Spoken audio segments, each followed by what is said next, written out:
Mr. Silly and the Silly Secret by Roger Hargreaves. Mr. Silly lives in a silly house. Quite the silliest looking house you have ever seen. Well, have you ever seen a sillier looking house? But then Mr. Silly is very silly, so it is hardly surprising that he lives in such a silly house. On this particular day, Mr. Silly decided to make the most of the good weather and go out for the day. He got to the bus stop, but he kept walking. Nothing strange about that, I hear you say. He was in the mood for a walk.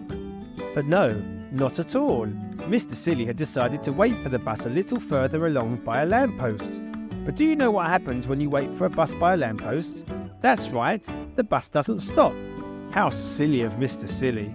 "If you want to take the bus," called out the driver, "you must wait at the bus stop like everyone else." But Mr. Silly didn't want to be like everyone else. He continued with his walk. He had an idea. A few days later, little Miss Helpful was passing Mr. Silly's house when she heard strange noises coming from inside his shed. "Good morning, Mr. Silly," she called.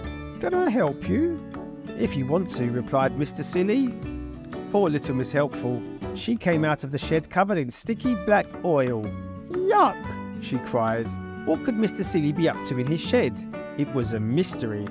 The next day, Mr. Silly was so busy in his shed that he didn't hear Mr. Nosy coming along. Mr. Nosy was always poking his nose into other people's business, so he couldn't resist taking a peek into Mr. Silly's shed.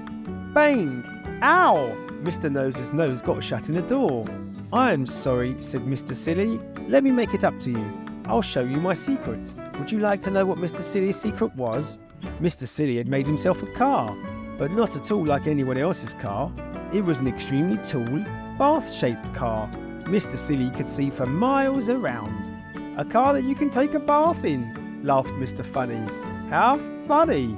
From high up in his car, Mr. Silly could always find a parking space, and the car could go up and down to let Mr. Silly in and out. One day while Mr. Silly was shopping, snow began to fall. Soon, everything was covered in a thick blanket of crisp white snow. All the cars were covered and couldn't be moved, all except Mr. Silly's. Thanks to his tall car, Mr. Silly was the only person who was able to drive away. On the way, he met his friends waiting for the bus. "Brrr. Let me give you a lift," called Mr. Silly. "Hooray for Mr. Silly," chorused all his friends. "So much more fun than the bus," laughed Mr. Funny.